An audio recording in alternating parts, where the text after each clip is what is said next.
Good morning, everyone, on this beautiful Hold on, October no. 8th. Hold on. Okay. They're just now coming in. So hold on 1 second. Give them a minute. Okay. Well, good morning. We're going to give it just a moment for people to kind of start situating and popping in.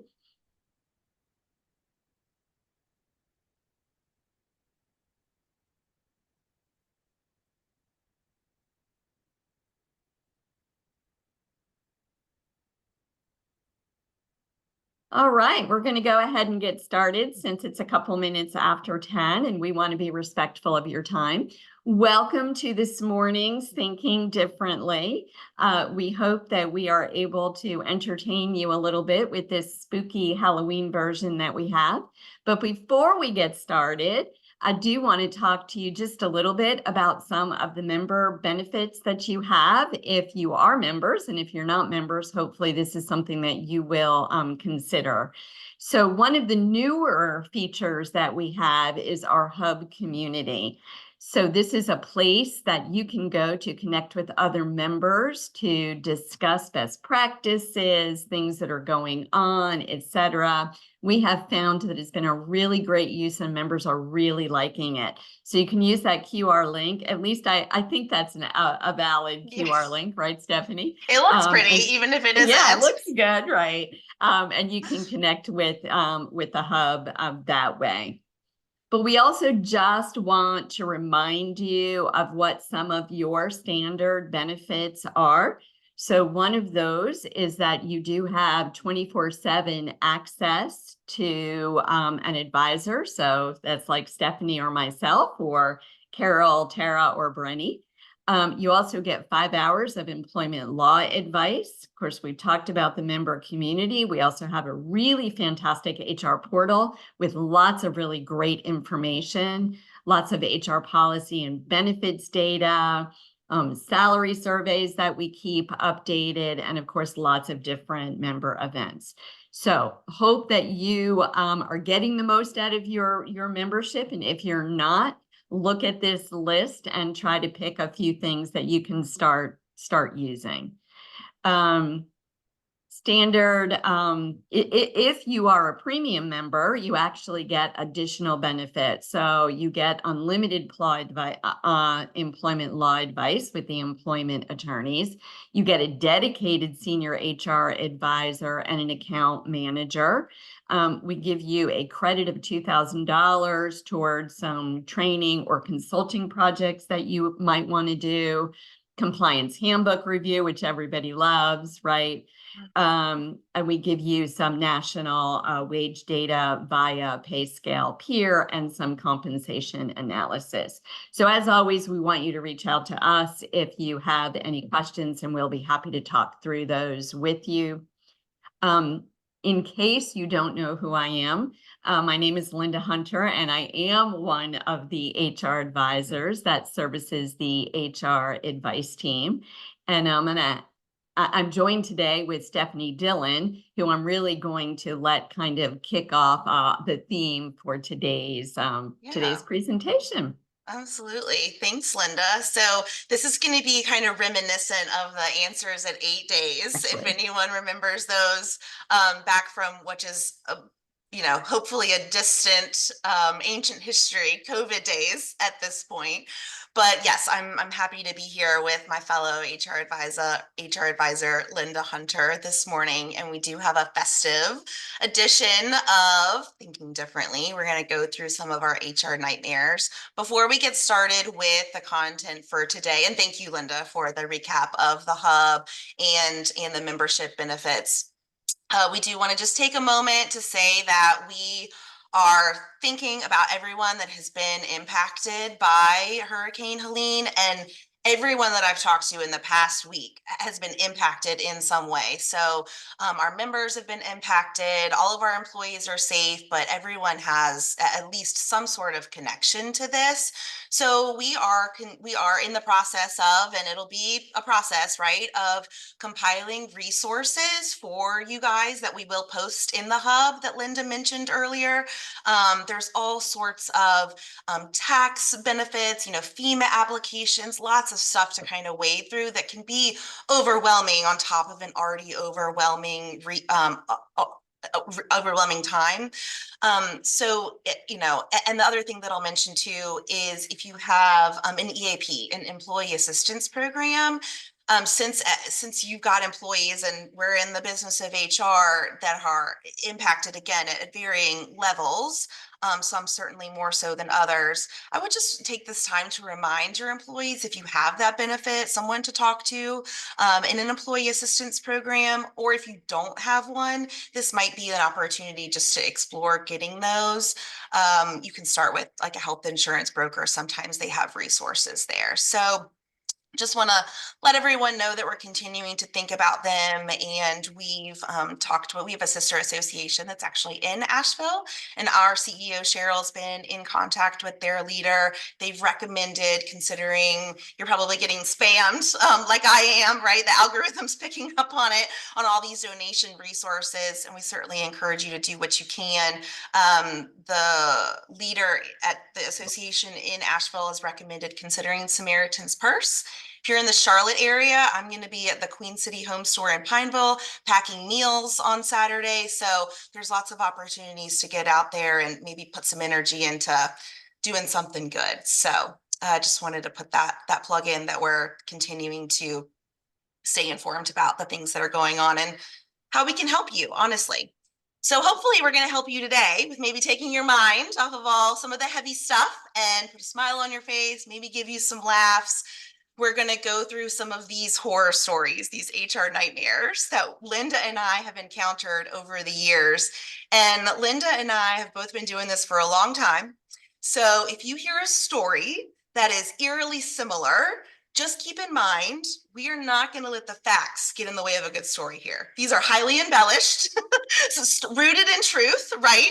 Maybe like some of the stories that you hear from your employees, and you start looking into it and you're like, that's not what I thought I was investigating at all. So find comfort in that it's probably a mashup, or maybe something from a previous life. But we're going to go through some of these common scenarios that we have encountered over the years and give you some tips and tricks, talk to you about how this would play out if you called us on the advice line, and what you should do if you find yourself in this sort of circumstance. And also to just remind you, hey, maybe if I'm dealing with this, Stephanie and Linda have dealt with this. So I'm going to give Stephanie and Linda a call sooner rather than later. Linda, anything else I missed before we get started? Only that these stories are meant to kind of entertain you a little bit, but we don't want to just entertain you. So we're trying to tie in like a helpful tip so that if you run into these situations moving forward, you'll at least know how to respond, or know how we have responded in similar situations. Yeah. Not just stand-up hour. We're going to it's not edutain. Exactly. There you go. I love it. But the first one, this was actually my very first question on the HR advice line 100 years ago, almost 15 years ago, in truth. And my previous life was truly generalist, right? So I started off in recruiting, slowly did some benefits, and then people just started coming to me with their problems. And I woke up one morning and was like, I think I do HR now. But I worked in an office environment. And so that was my background. And I pick up the phone, and part of the way that we train in this job is working, right? Like shadowing, working with, experience, right? Is the best on the job training. And I can't make this up, and sometimes when people call, they're so frantic, right? No, hey, how are you? No, here's what company I work with. It's just like, do we have to provide bathrooms to our employees? What do y'all think? Put something in the chat if you want to. Yes, no, maybe, it depends.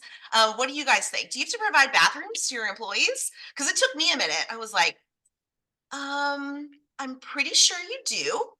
would be my initial advice. But then a lot of the follow-up questions is, well, why? What's the law? What's the law behind the why? And if you guys have ever talked to me on the phone, you know that I'm not going to give it up that easy, right? I'm not going to answer your question first, right? I'm going to ask you a whole bunch of other questions before I answer your questions. So the most important question that I learned, this was a great learning experience, the most important question I learned to ask in this role is, why do you ask? Why is that your question this morning? What's going on? And it turned out, because I'm envisioning, right, office environment, is like, what is there construction going on? Like, why do people not have access to the bathrooms? It was a construction site. And so they were like, and it was very, very temporary, right? So sometimes I'll see these big construction sites, they've got the porta potties and all this stuff, and they just hadn't thought through it yet. And of course they had an employee questioning it. And so we started kind of talking through some of the options.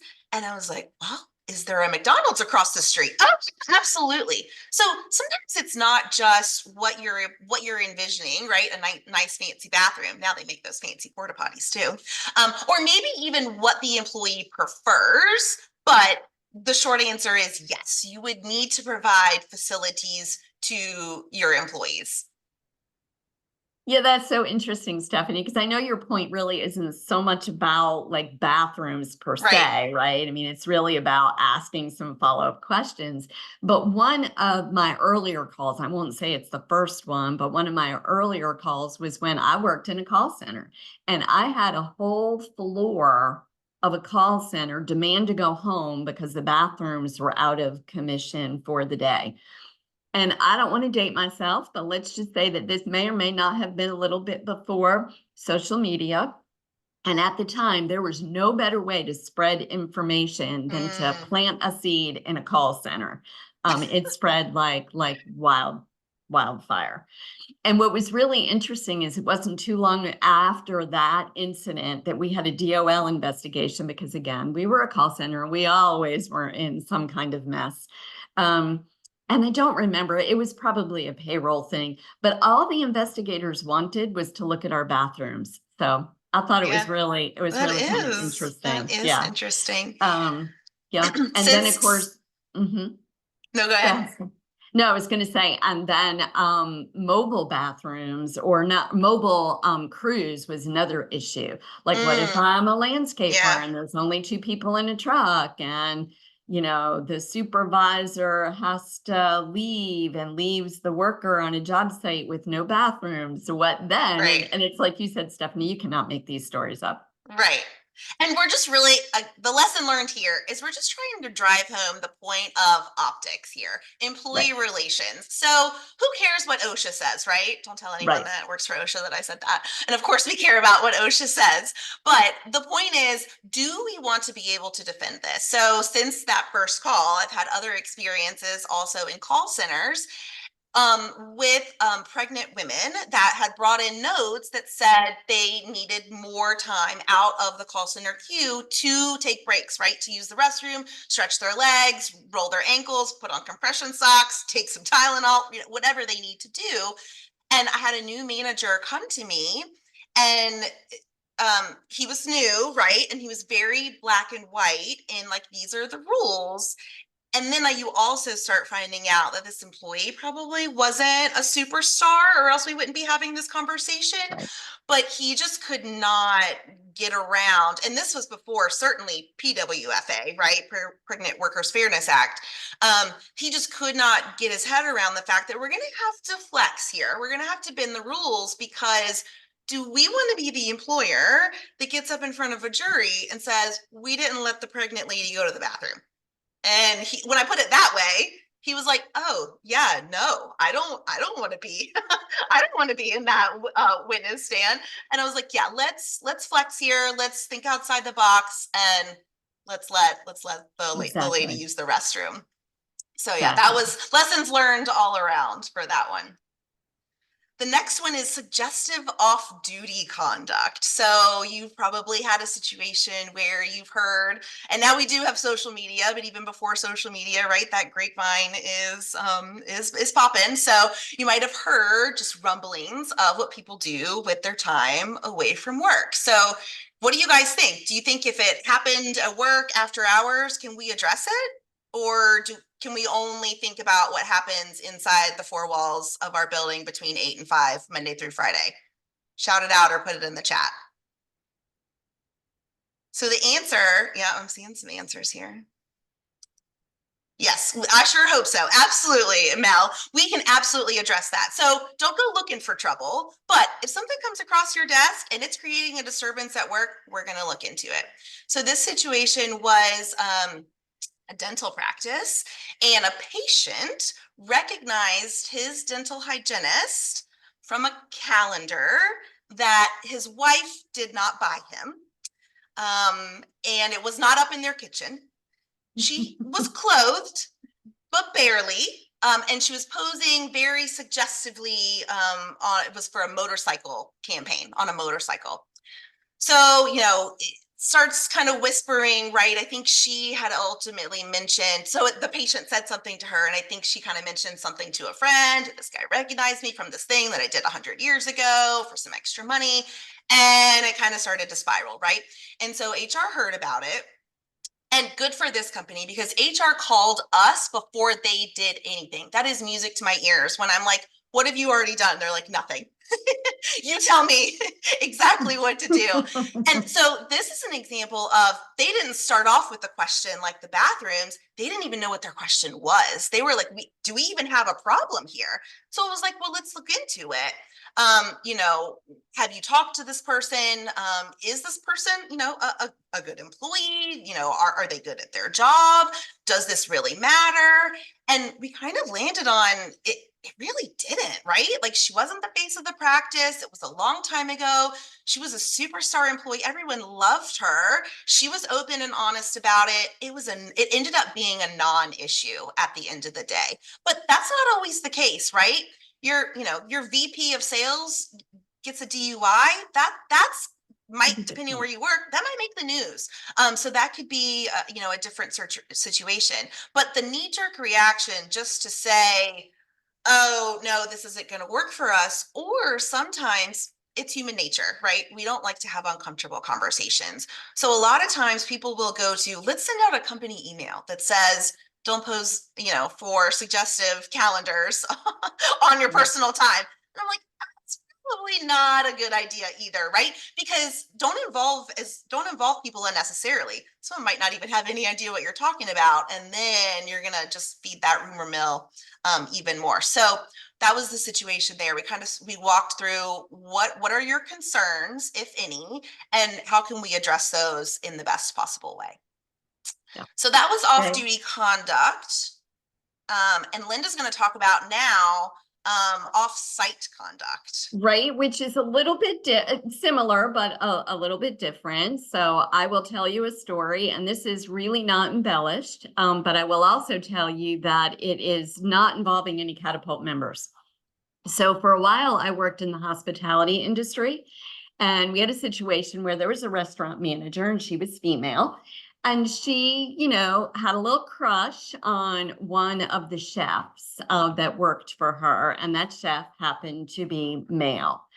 So every night after work, and it really was almost every night, this restaurant manager would have a few drinks, and, that's fine. I mean, she's of age. She's allowed to do that, right? So all is well.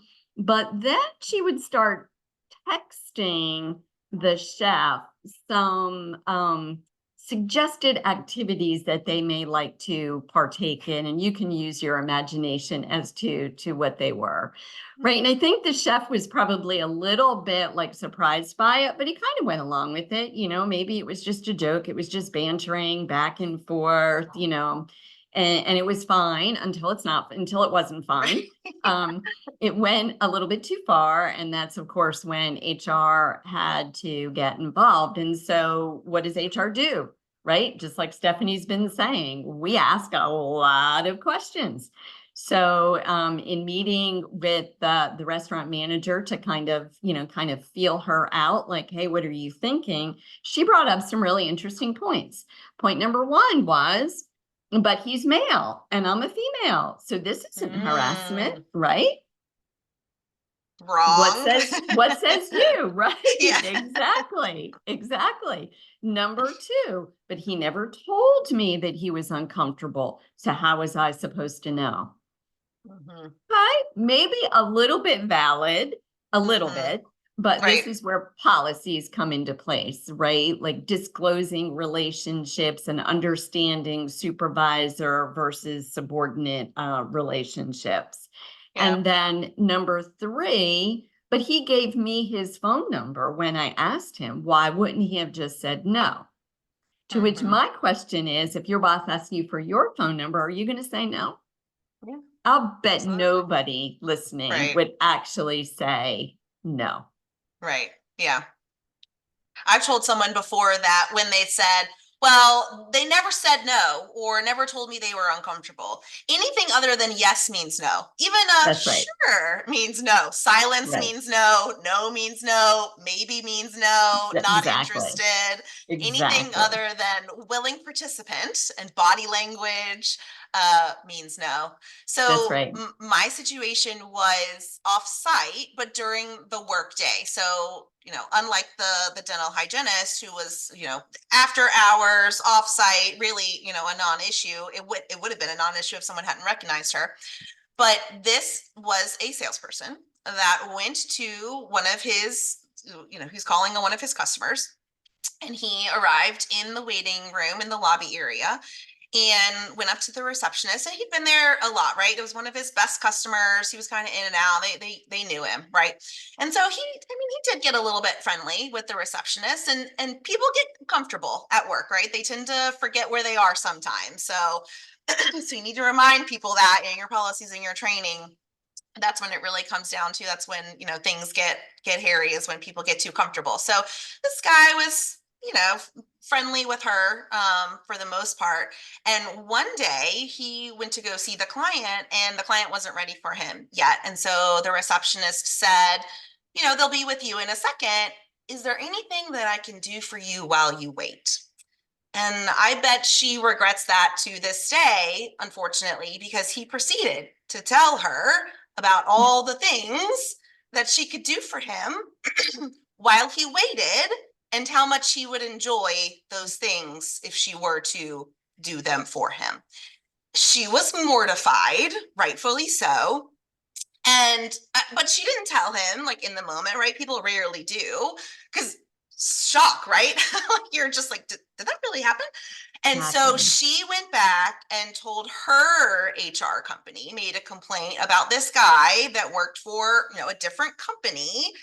And so those two HR companies had to work together. So you could find yourself in that very real situation where, and it's honestly a little bit harder to get information, but you've still got to do your due diligence to find out, all right, is this person, like, where are we with this? Is this guy welcome back? And it's still super important to talk to that guy. So while the level of detail that he went into was completely inappropriate, like, I always tell people to get a vibe check from the accused. Are they themselves mortified, right? Foot in mouth. I can't believe I said that. My crush, my emotions took over. She's beautiful. I'll never talk to her ever again. I'll give that client to someone else. Where are they with it? Or is he like, I'm the number one sales guy around here, and I can say whatever I want, whenever I want. Unfortunately, in this situation, the latter was true. And this organization, this was a long time ago, not a Catapult member, no one I've even worked for, but was, they said, yeah, he is our number one sales guy, and he kind of can do whatever he want. And he also had a reputation for, yeah, I'm seeing some cringe faces in the chat, 100% cringe, ick. And he also had a reputation for telling off-color jokes, and he never really crossed the line. And I mean, a lot of people thought he was funny, right? He was a charming, charismatic #1 sales guy. But ultimately, the company was like, yeah, okay, we won't, he's certainly not allowed to go back to this client. We're going to give that client to someone else, but he gets to stick around, and we're going to do some coaching, slap on the wrist. And then a lot of times the question from the HR person is, well, how do I protect myself there? Right? Like, what do I do if the company is going to stand by that?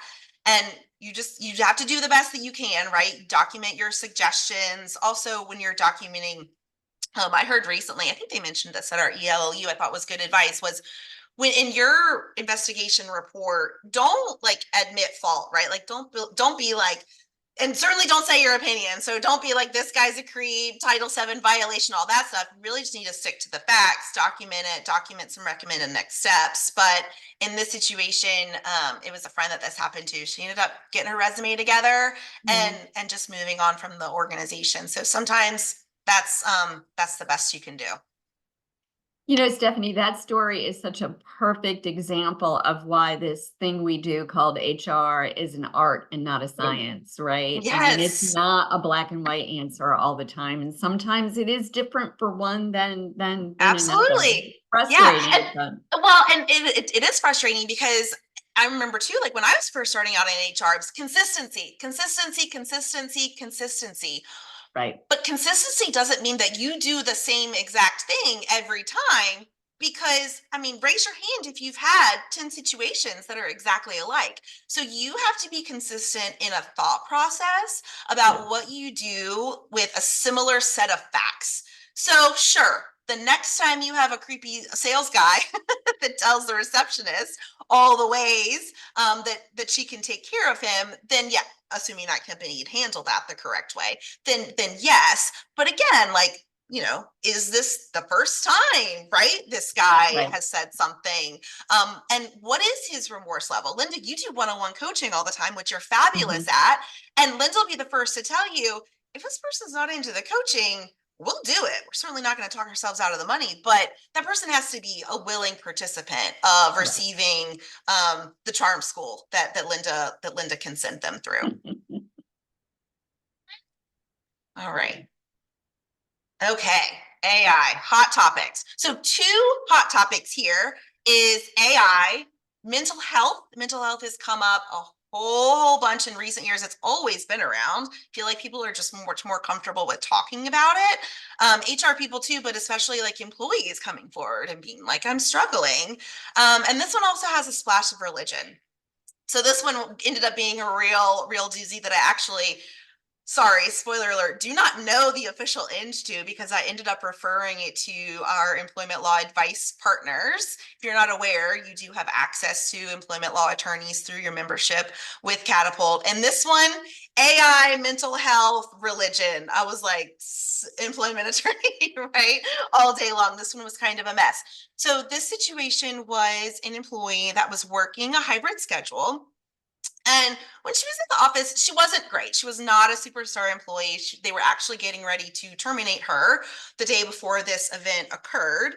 But when she was in the office, no signs that something was maybe amiss. But when she was remote, she started suggesting and saying things that she thought her coworkers and her supervisor were robots working with her through Teams and Zoom, Slack, the what have you, and that they were chatbots and that they weren't real. She was getting different answers from people, and she thought that it was, some sort of conspiracy theory.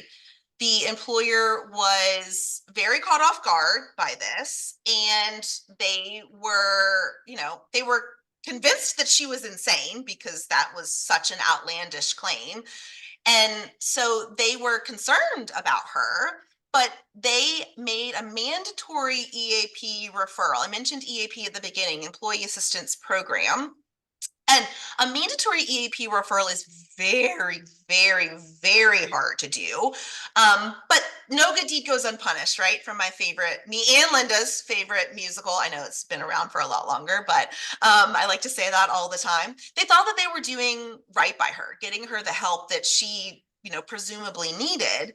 However, the lesson here is this employer is an employer. Even if it was a medical practice, which it wasn't, they are not her healthcare provider. They are not her doctor. They are not her therapist. They are not her anything. I have to tell people all the time too. I was telling someone yesterday, I was like, you're not even this person's friend. So you're their employer. So you need to keep that line of employer. So we really don't want to make medical diagnosis of individuals, right? We want to keep it job related here. And so they made the mandatory AARP referral. And then that's when she came back and said, I actually can't go to therapy due to my religion. And so the recap lessons here, mental health does require the same attention as any other medical condition. And you should follow your ADA process if that person connects some sort of dots that they might need something from you. It comes up a lot in our job where sometimes employees just come to us and they're like, I'm struggling. Like I need to take a mental health day. I'm stressed, burnout, all those kind of keywords. So it doesn't automatically tip off your ADA process. You certainly don't need to go looking for trouble or, reinventing the wheel if you don't have to, but you definitely need to be, aware and on your toes about, is this person struggling and does it potentially have something to do with their mental health? Do we need to follow that accommodation process and get some sort of doctor's note?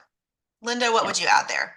Yeah, no, I really like that. The only thing that I would add is kind of going back to a statement that you made in the beginning, and that we don't know the ending of this story because we referred it to the attorneys, the employment law advice attorneys.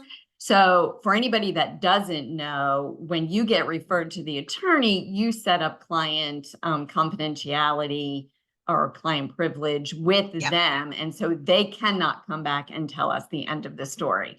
Doesn't mean you as the member can't come back and tell us the so end you of the can call us but they cannot. So that's kind of why we don't know the end of the story. But I remember that, Stephanie. I remember us kind of talking through that situation.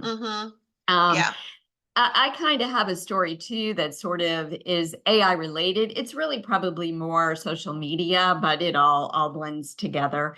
And really, it just sort of illustrates the point that we need to be doing investigations. And what is an investigation, right? It is really just a series of questions, right? Which, as we all know, Stephanie is fantastic at. So this story goes something like this. A store manager posts something on his Facebook page, and it's a very racial, disparaging remark. And it was about a customer after an altercation that happened at a store. The remarks were blatant. If you saw the remarks, you would think, I promise, every one of you would think, this is automatic termination. Do not pass go. Do not collect $200. It doesn't even need an investigation. It's done. But the member, right, has enough information, like date of when it happened, time of when it happened, to at least think, well, maybe we should look into it. And they go back to the store. And it's interesting because nobody at the store at that time or that day remembers anything about it at all. So they kind of move on to step number 2, and they go and they talk to the manager. Now, the manager is beside himself. He didn't post it. He would never do that. He was also a very long-term employee that's never had an issue like this. Long story short, they actually involved a computer forensic investigator. And it turns out that the customer was really an angry ex-employee who created a dummy Facebook page in the name of the manager that was really convincing. I mean, there were contacts and past threads. I mean, you would not have known really any differently. And then he started posting comments, I guess, about himself on the Facebook page in an attempt to really try and get the manager terminated. So we say this all the time, right, Stephanie? We can't make this stuff up. Right. And I wish and I job could security. tell you, I thought that's what you were going to say. No. And we need to write a book. So if anyone has any publisher connections, let us know. That's right. That's right. Yeah, we absolutely always do say that. and so we really can't make this stuff up. And I wish that I could say that this was an embellished story, but the actual story with all the details is even wilder, and we wouldn't have enough time to go through all the details. So this was Yeah. just one that really, you know what, the moral of this story is investigate and ask Yeah. questions. Yeah. Don't jump to conclusions, Yeah. and really keep an open mind, right? Yeah, And I absolutely. think, Mhm. Well, I was gonna say, who would have thought, right? That like when you look at things, what it appears to be, a lot of times, again, human nature, once you get the complaint, you're like, okay, well, we're probably gonna end up firing this person. Right, right, Really resist that temptation to keep an yes, open mind, give everyone the benefit of the doubt. And I think the longer you do this, you get you get better at it too, because when you have this experience kind of like going through the back of your mind, you're like, hey, anything is possible here. So possible, that's right. I am going to explore all my options before I make a determination about what my next steps are. Yeah, absolutely. 100% agree.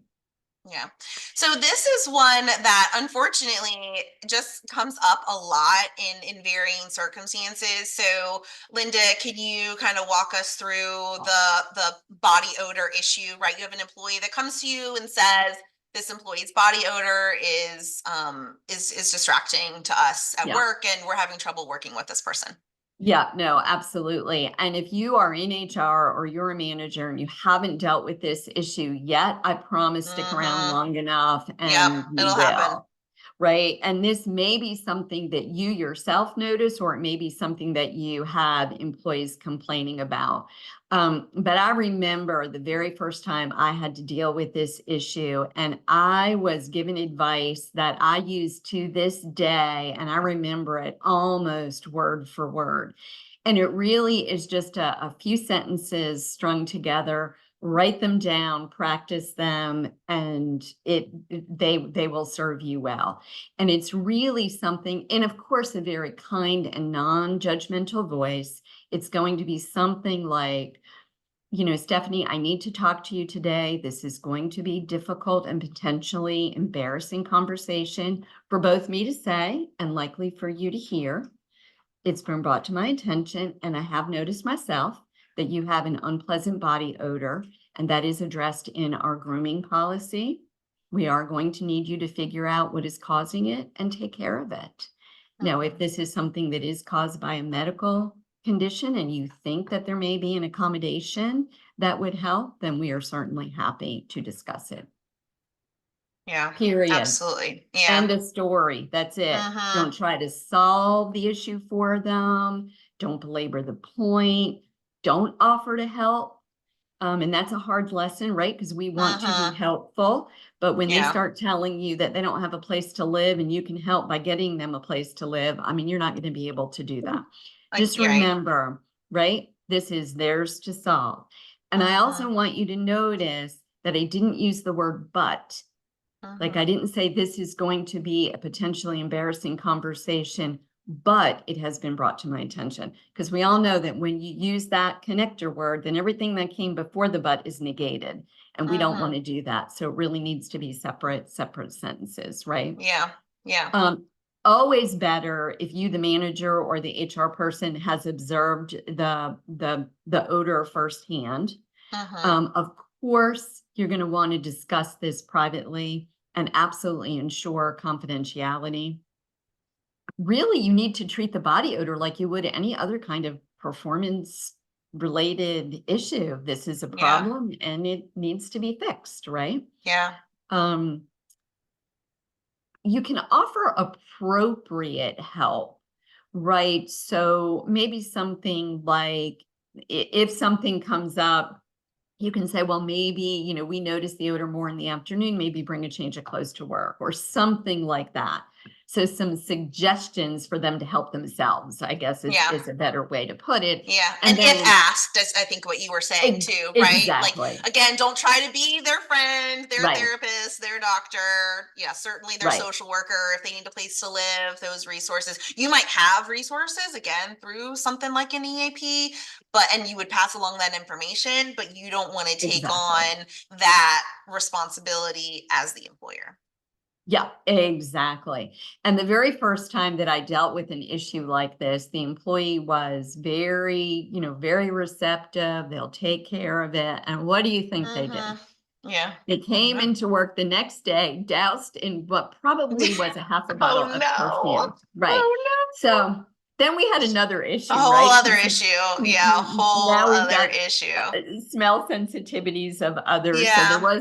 had to be a part 2 to that conversation Yeah. that, when something like appreciate your willingness to jump on this, but let's remember that not everybody can handle perfume type Right. smells. And with these kind of particularly uncomfortable conversations or maybe like off the wall, needs for accommodations, Jan, the job, and that's not Yes. another advisor, the Job Accommodation Network, Jan, has a really, really fantastic website where it will list out potential accommodations. Now, again, that's, mainly for brainstorming on your part to keep it, in your, toolbox, unless it gets there, right? Because I've had the conversation too, where it's like, yep, had a bad day, haven't showered in a while, things have been crazy, but like I'll get it under control, and it does get under control, and it wasn't a homelessness situation or culture. Sometimes it's cultural. I've had the situations where and so I wouldn't assume either, right? Like I wouldn't assume anything ever, first of all, but it was cultural where the person was living in close quarters, and the food that they were cooking was on their clothes and stuff like that. And that person just ended up bringing in a change of clothes to work, and it all ended up being fine. We do have two really good questions in the chat. What if HR has noticed the odor, but no one has brought a complaint about it? Do we still approach them to have that talk? I think so. I mean, if it's enough that it needs to be addressed. Now, certainly, if it's, you notice it maybe one day and then not the next day, or maybe it's just kind of odd, but like you can carry on with your day. People smell differently, right? So certainly, if it's nothing that is, stopping you in your tracks, then no, but you're an employee too. So if it's something that is causing, is causing you concern, or sometimes in HR too, we have the unique position of maybe no one's come to us, but we can feel it, right? Like we can see that people are uncomfortable with it. So I think the answer would be a qualified maybe. And then different question from a different person, but kind of a follow-up question is, what if they attribute it to religion? Linda, do you want to either add anything to what I said or take the religion one? Well, I mean, I guess I would need to kind of understand how a body odor is contributed to religion. Maybe it's the case where they can't bathe for a certain amount of time, and I don't even know if that's a religious thing. But then I think, let's look for what are some other solutions, like changing clothes or, Yeah, I think you would still look for the appropriate conversation. Right. So, Exactly. if it's a medical condition particularly, then you might be getting doctor's notes, but really like the ideas are the same. Right. Which would be change of clothes, deodorant in your desk.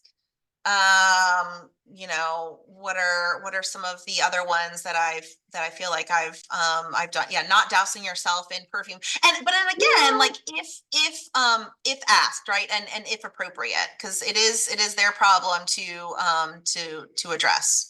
Yeah, it could be some workspace accommodations, I guess. Yeah, like if there's a absolutely. place Yeah, you can move them to that's as the one well. I've seen is especially for fragrance sensitivity, like better air ventilation systems and things like that.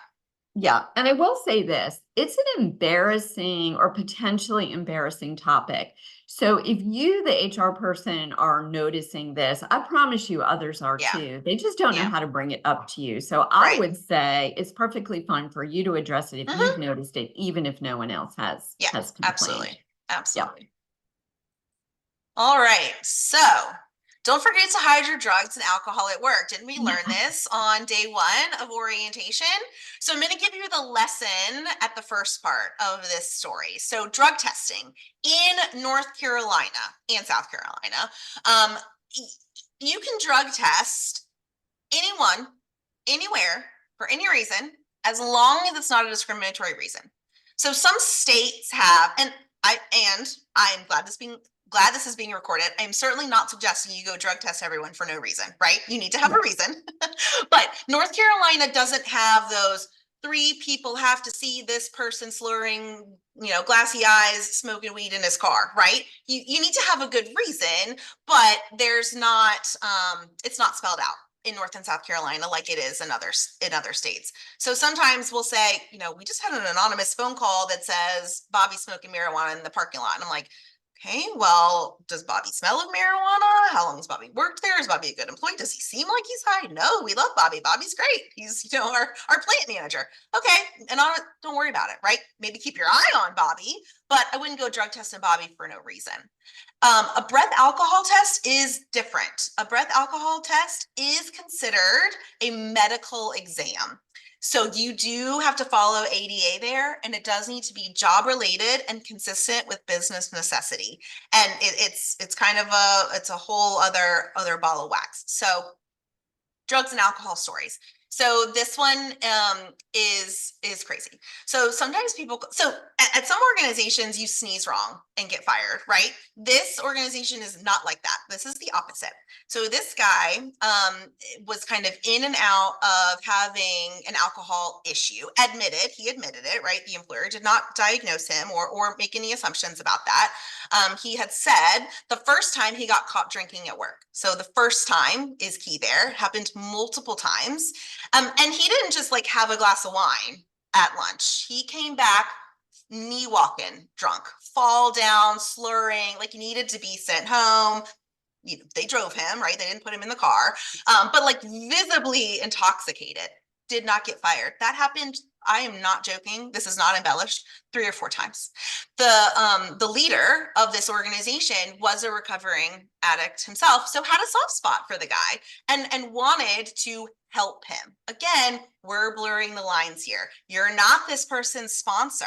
And what kind of message are you sending to your other employees? This person also had a gambling issue and had a bunch of the company had given him a bunch of advances, which again, I can't tell that story because that would take a whole other 20 minutes from a wage and hour perspective. My spiel on you're also not a bank, you're not a doctor, you're not their friend, you're not their therapist, you're also not a bank. So do not give people loans. Right. But recently, this guy was at work sober for the morning and missed a meeting. He was there in the morning, right? So the meeting started and they're looking everywhere for him. And he comes around the corner with a white powdery substance on his nose and wasn't really trying to hide it. And think about it. Why don't we think he was trying to hide it? Probably because he'd been drunk at work so many times he didn't think they were actually going to do anything about it. What's a little cocaine at work? So this guy was like, oh yeah, sorry, I was just doing some cocaine. This is true. I was just doing cocaine in my car to get ready for this meeting, to like, just my cup of afternoon coffee basically. And still didn't want to fire the guy. And of course HR is like, please, like it is time. So, we need to think about the message that we're sending to our other employees. And they did send him for a drug test, right? I still, in that situation again, like you saw it, he admitted it. I don't know what I would do, but they did, right? They sent him for a drug test, but it ended up taking a while for the results to come back, and they were like, at the very least, right, you can't come back until we get the results. But you just need to think about, again, like that's what the law says about drug testing and alcohol exams, but like what are our employee relations impacts here, right? Everyone is seeing this guy get like 15 chances, and then speaking of consistency and precedent, I mean, the next time, right, you have someone like get caught maybe having a drink at lunch, like what's your response going to be? Like, how are you going to treat anyone differently? But I always love the boldness of people that have gotten caught. So another situation that comes to mind was an employee had, they had their purse stuck in their desk drawer. And so they were kind of like going in and out of their drawer. And there was a bag of white substance that fell out when she was getting her purse out of the drawer. And they saw this with their own two eyes. And she was like, oh yeah, no, that's not mine. And they were like, okay, well, we're going to go send you for a drug test. She was like, yep, sounds good. I'm clean, like gonna pass, flying colors. And of course she didn't.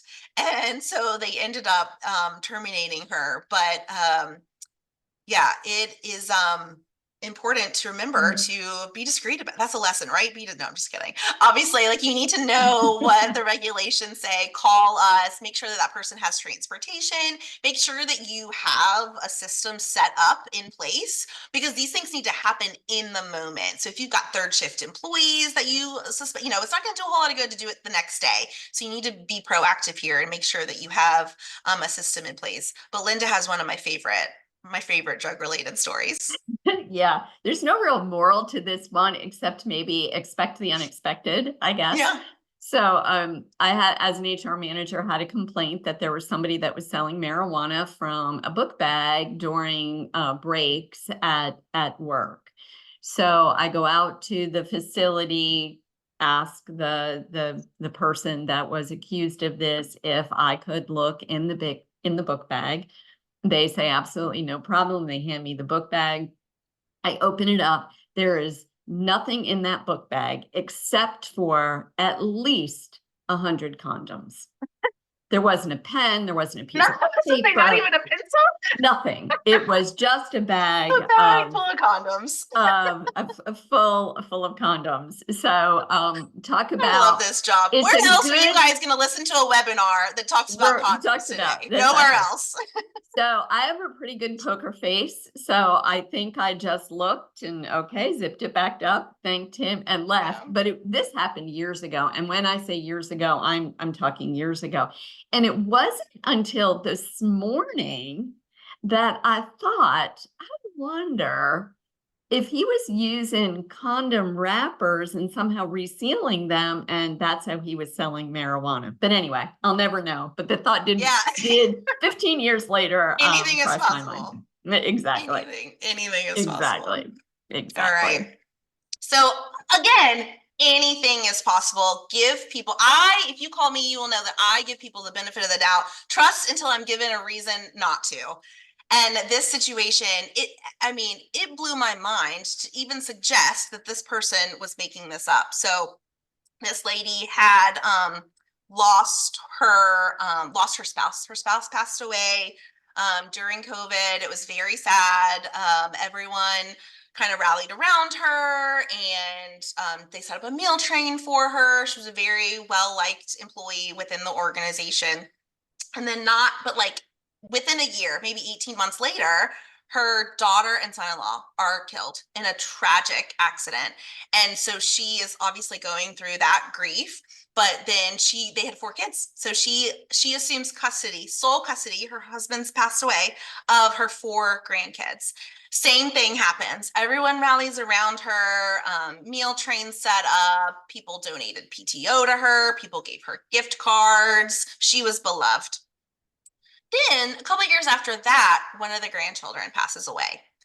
And this is when things started, people were like, this is a little bit odd.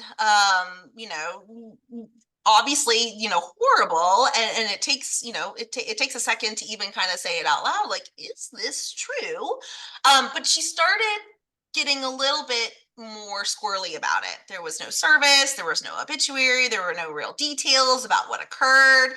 And they, the leaders of this organization were like, okay, well, we'll, set you up with another meal train. And she said something that I think this was her downfall. She said, no, I'll just take the gift cards. And they were like, oh, that's interesting. So then they started digging and found on Facebook, husband is, or someone, again, I still wasn't convinced. I was like, there is no way that someone makes up that their entire family is dead. There's just no way that you can do that. Someone finds on Facebook someone with her husband's name posting as of yesterday. Then they find family t-shirts, everyone, husband, daughter, son-in-law, kids, 4 of them are all wearing Disney, which is me and Linda's favorite place on earth, Disney 2024 t-shirts. Oh, really? Okay. I'm like, that is weird, right? But then I'm starting like, how can you be so bold to tell your employer that all these people have passed away and then post a picture of it on Facebook? She did not know how Facebook worked. But so I still said, do not go in there hot and say, you're a liar. You've just lied to us about all your dead family members, right? Because that's going to be a bad look for you. If again, we're wondering what the reasonable explanation here is, it's not looking good for her. But they did approach her with this information. She ended up admitting it. And it was just for the money. It was just a scheme to get donations from her coworkers. And they said to her, we can't tell anyone like what's gone down here, like why you don't work here anymore. We're not going to do that. But if you find it in your heart to reimburse your coworkers, that might be something that you would want to consider. And who knows what she did or not. But the lesson here is sometimes things really are as they seem, right? She really was a monster, but you still have to do your due diligence, right? Like, how are those people going to defend that if they didn't look into that? So, and just giving the benefit of the doubt, and sometimes you'll see lawyers particularly will talk about the honest belief rule. As long as you do something based on objective, factual based information, and you make the best decision for your organization based on that, you could still find yourself needing to defend that. But when you haven't reacted based on emotions or opinions, you're going to be in a much better spot. Yeah, I agree, Stephanie. I had a kind of a similar situation again back a long time ago when we still had fax machines. I had an employee that was taking off an awful lot of time for bereavement leave of various different relatives.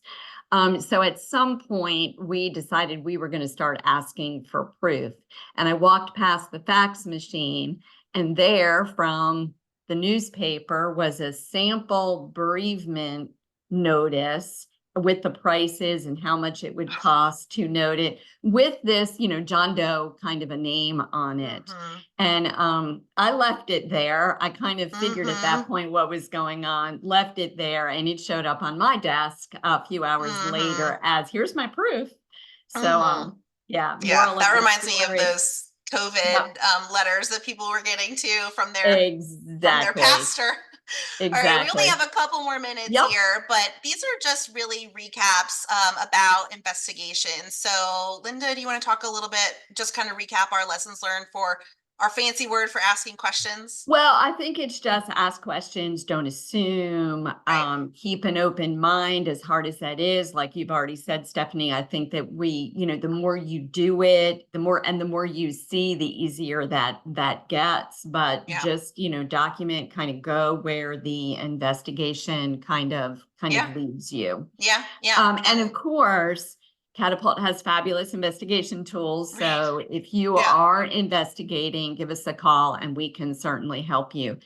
I do think it would be worth our last minute to kind of talk about the end. And the end is really when employment ends and we are going to terminate, because I have learned the hard way to time your terminations if they are involuntary. Again, when you work in certain industries and in certain places, people rely on public transportation or they may live far away. And the last thing you want to do is terminate somebody at 9 o'clock in the morning that doesn't have a ride home until 4 o'clock in the afternoon, because then they're sitting in your lobby staring at you all day. And that is not awkward comfortable. day. Awkward day. Very, very awkward. And then always, if you are in a situation and you think it's going to be a contentious termination, get security. And get security involved. Yeah, absolutely. So just recapping here with our last minute, document. If it's not documented, it didn't happen. I don't care if you write it down on a napkin, as long as No. it's written down, right? Ideally, it's a little bit prettier than that, but as long as we put the pen to paper, and make sure that you are careful with your pen, right? No opinions, no, you know, sort of like findings of like law violations or anything, just making sure that you're really telling the story, making sure that you've got clearly written and concise and widely circulated policies. So if your policy has been sitting in your office and, you know, has dust collecting on it, it's not doing a whole lot of good. So make sure that you take advantage of all the resources now that we have about ways to get in touch with people, which can be a blessing and a curse.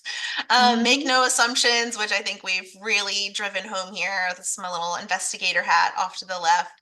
And then finally, just call us, right? So call us as much as you want in your membership. It doesn't matter if you're standard or if you're premium, you have unlimited access to us. So give us a call, and you can, you know, you can call us as much as you want. And if you call us at the beginning of a situation, you know, we can stick with you, you know, through it, because one thing leads to another, right? So what you think you're investigating on Monday certainly might not be what you're looking at on Thursday. And then I just want to mention that we do have some preliminary information about our 2025 HR conference. We are back in conference mode in full swing. So it will be April 22nd and 23rd, 2025, back in Greensboro at the Corey Convention Center, as well as a virtual option. So we've got information on our website about that. We hope you will attend. We hope to see you many times in between now and then, though. And with that, we will send you out with some festive music. So we appreciate everyone's time this morning and hope you have a fabulous week. Good. Bye all.